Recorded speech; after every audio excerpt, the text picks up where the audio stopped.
Oke, sekarang kita akan melakukan pengamatan gerhana bulan super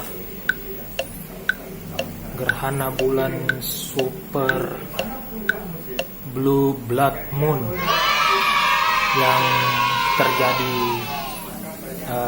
setiap 150 tahun sekali. Pengamatannya kali ini secara amatiran, hanya bermodalkan kamera HP. Seperti apa jadinya? Ayo kita lakukan.